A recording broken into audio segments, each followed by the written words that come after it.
대한민국이 그러면 안 되는 거 아닙니까? 그런 게 매일매일 일어나는 나라가 하나 있습니다. 어디? 평양. 그런 일을 매일매일 하는 기관 어디? 북한 보위부. 홍정원 전 국정원 1차장 이야기인데 처음엔 윤건영 의원이 간단한 사실관계부터 묻습니다. 이 대목 짧게 보죠. 이번 기회에 싹 잡아들여라. 국정원에도 대공수사권 주겠다. 방첩사 도와서 지원해라. 자금이면 자금, 인력이면 인력. 무조건 도와라. 이런 지시 전화로 받은 적이 있습니까? 예, 받은 적이 있습니다. 좋습니다. 자, 이렇게 딱 하고 나서 설마 저렇게 끝낼 리가? 역시 김명주 의원이 이어받아가지고 자세히 묻기 시작하는데 먼저 윤석열과 통화 내용에 대해서 묻습니다. 자, 이거 보시죠. 그 1차장님은 12월 3일 날 비상계엄이 있는 날 한 20시경에 대통령이 전화가 올 테니까 전화 대기하라는 거 누구로부터 받았습니까? 처음에 대통령께서 전화를 하라고 하는 지시를 제 보좌관으로부터 받았습니다. 한 8시 좀 넘어서인데 저녁 8시 22분에 대통령께 전화를 드렸습니다. 그럼 그 대통령이 뭐라고 얘기를 했습니까? 요지는 한두 시간 후에 중요하게 전달할 사항이 있으니 통신 축선에 대기하라는 지시였습니다. 그 다음에 다시 대통령한테 전화가 온 시간이 언제입니까? 8시 22분에 통화를 한 이후에 10시 23분에 비상계엄이 일어난 부분을 TV로 보고 그 후에 한 30분 정도가 지난 10시 53분 정도에 대통령께서 전화 주셨습니다. 전화 내용이 뭐였습니까? 전화를 받으니까 네, 비상계엄 발표하는 걸 확인했냐고 묻었고 네. 그다음에 조금 좀 강한 어투라서 말씀드리기가 좀 어렵습니다만 하여튼 이번에 다 잡아들여서 싹 다 정리해라 라고 말씀하셨습니다. 국정원에 대공수사권을 줄 테니 이번에는 일단 방첩사를 적극 지원해라. 뭐 자금이면 자금, 인원이면 인원 무조건 지원해 라고 말씀하셨습니다. 그래서 1차장은 방첩사령관한테 전화를 했나요? 그렇습니다. 몇 시에 했죠?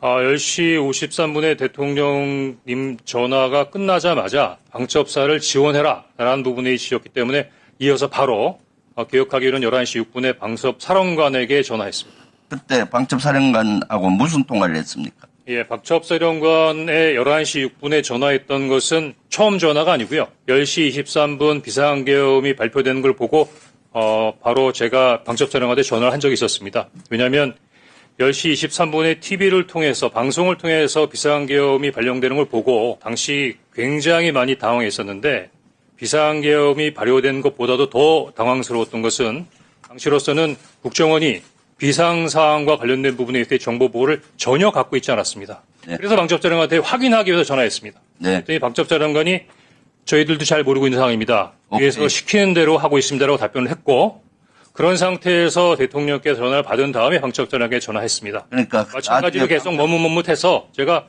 어떻게 된 거야? 라고 얘기했더니 계속 이야기를 안 하길래 부위께서 전화하셨어. 대통령께서 너희들을 도와주래. 라고 이야기를 했더니 그 이후에 아마 정보위에서 말씀하신 그 관련된 내용들을 저한테 얘기했던 겁니다. 그러니까 여러 명 정치인 체포해라. 이재명 포함해서 그렇습니다. 몇 명 정도 체포하라 했죠?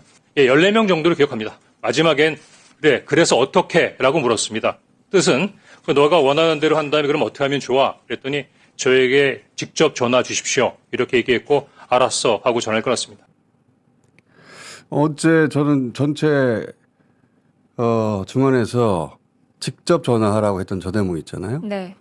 그래서 직접 전화해서 무슨 얘기를 들었어 이 질의를 하시는 분이 없었는데 그 대목은 증언에서 빠졌어요. 묻지 않았기 때문에. 그 추가로 저는 홍장원 전 차장을 불러서 물어봐야 될 대목이라고 보는데. 자, 그리고 나서 이제 김명주 의원이 그 다음에 조태영 원장에 보고했냐고 묻습니다. 조태영 원장은 자기는 보고받지 못했다고 네. 부인하고 있거든요. 조태영 국정원장 얘기를 이제 시작하는데 들어봅시다. 조태용 원장한테 보고했을 거 아니에요? 당시 제가 기억나는 대로 말씀드리겠습니다. 아마 관련된 보고를 드렸는데 10시 53분에 대통령으로부터 전화 받고 11시 6분에 방첩사령관으로부터 어떤 내용인 줄 알게 됐습니다. 제가 방첩사령관에게 전화를 할 때는 우리 국정원이 놓쳤지만 아마 대통령께서 이렇게 싹 다 잡아들이라고까지 말씀하시는 거 보니까 국내에 장기 암흑하던 간첩단 사건을 적발했나 보다. 그래서 아마 이렇게까지 긴급하게 진행돼야 된다고 생각하고 국정원에까지 지원을 요청한다고 추정했었습니다. 그런데 여인영 간첩사령관으로부터 체포 대상자 명단을 받아보는 순간에 아 이게 뭐가 잘못됐구나라고 전반적인 상황이 흐트러져서 이해하기 어려웠습니다. 더구나 11시 6분에 방첩사령관하고 통화한 다음에 11시 30분에는 그 원장님께서 지시하셔서 원장님 직무실에서 긴급 정무직 회의가 열립니다. 만약에 자리에 안 계셨다면 모르지만 방금 대통령으로 전화받고 방첩사령관도 전화받은 내용을 11시 6분에 알고 있는데 11시 30분에 정무직 회의 때 바로 제 앞에 앉아 계셨거든요. 그거 어떻게 말씀 안 드릴 수가 있습니까? 국정 한숨을 쉬면서 저 얘기를 시작하는데 왜냐하면 바로 앞에 국정원장이 앉아 있어요 지금. 네. 근데 국정원장은 보고받지 못했다고 거짓말 네. 했는데 지금 현직 국정원장이 거짓말하고 있어요라고 1차장이었던 사람이 증언을 해야 되는 상황이라 굉장히 어려운 상황이었어요. 근데 입을 열더니 그냥 시간부터 시작해서 순서대로 또박또박 매우 구체적으로 증언을 했죠. 자, 여기서 끝이 아니고 이어서 안규백 의원이 다시 질의를 시작합니다. 저 앞에서 명단을 확인 못했잖아요. 거기서부터 민주당 의원도 역할 분담이 잘 돼 있어요. 보니까 각자 물을 걸 중심으로 묻고 왜냐하면 시간이 제한돼 있거든요. 네. 릴레이로 이어지는데 이제 안규백 의원의 질의부터 들어봅시다. 명단부터 확인하는데. 여인영으로부터 국회의원 체포 명단을 받았죠. 네. 본위원에게도 그날 11시 20분 어간에 방첩사로부터 체포 명단 리스트를 제가 받았습니다. 네. 우선 체포조, 체포 대상, 우원식, 이재명, 한동훈, 조국, 정청래, 양정철, 박찬대, 조혜주, 이하경, 양경수, 김호준, 김민웅, 김민석, 김명수. 기억과 일치합니까? 대부분 일치하는데 이경수라고 하셨습니까? 양경수. 아, 양경수 맞습니다. 예. 윤석열의 국회의원 체포 지시를 조태용 원장에게 보고하거나 알린 바가 있었다고 하셨죠? 당시 상황을 좀 설명드릴 수 예. 되겠습니까? 설명해 주십시오. 예. 내용 자체가 너무 민감한 부분이라서 다른 사람들하고 쉽게 공유할 수 있는 사항이 아니라고 생각했습니다. 그래서 일단 정무직 회의를 마치고 제가 서둘러서 원장님실로 보고를 들어가는 것을 비서실 직원들이 다 봤으니까 아마 보고 드렸던 것 자체를 다르게 말씀하실 수는 없을 겁니다. 제가 앉자마자 원장님 제가 대통령님으로부터 전화를 받았습니다. 그다음에 아무 말씀 없었습니다. 그래서 제가 이어서 대통령께서 방첩사를 지원하라고 합니다. 라고 하니까 아무 말씀도 없었습니다. 그래서 제가 사실은 조금 좀 놀라 방첩사에서 지금 이재명하고 한동훈을 잡으러 다닌답니다. 라고 말씀하시니까 내일 아침에 얘기하시죠. 그래서 아니 지금 내일 아침에 말씀드릴 수 있는 상황이 아니잖아요. 지금 TV에서는 계엄군과 시민, 경찰, 국회 관계자들이 엉켜서 정말 국가의 초유의 위기 상황으로 치닫고 있는데 국가안보를 책임지고 있는 순회회의에서의 어떤 결론이 내일 아침에 얘기하시죠? 그럼 그 야간 동안은 뭘 한다는 겁니까? 그래서 제가 원장님 그래도 최소한의 업무 방향이나 지침은 주셔야죠. 그렇게 말씀드렸더니 그 앉았던 소파에서 일어나서 가버리셨어요. 더 이상 보고 드릴 수가 없었습니다. 그러니까 보고를 안 받은 게 아니고 보고받기를 거부하고 못 들은 척하고 발응하지 않고 나가버린 거예요. 그러니까 나는 못 들었어라고 지금 국정원장은 주장하고 있는 겁니다. 네. 옆에서 떠들었나 본데 내 귀에는 닿지 않았어. 그러니까 너무 황당하죠. 기억하지 않을 수가 없죠. 지금 이재명 한동훈 잡으러 다닙니다. 국회에 저런 일이 벌어지고 있어요. 내일 아침 얘기하시죠. 국정원장이 할 얘기가 아니잖아요. 국정원장은 그때 알고 있었던 겁니다. 그렇게 의심할 수밖에 없죠. 자, 이게 끝이 아니에요. 보고를 하는데 보고를 받은 사실 자체가 문제가 될까 봐 저는 그냥 나가버린 거라고 좀 추정하는 바인데 국정원장이 지금도 앉아있을 자격이 없는 사람이죠. 그 다음에 국정원장은 이 홍장원 전 차장이 국회에 가서 이 내용을 알려야 되겠다. 네.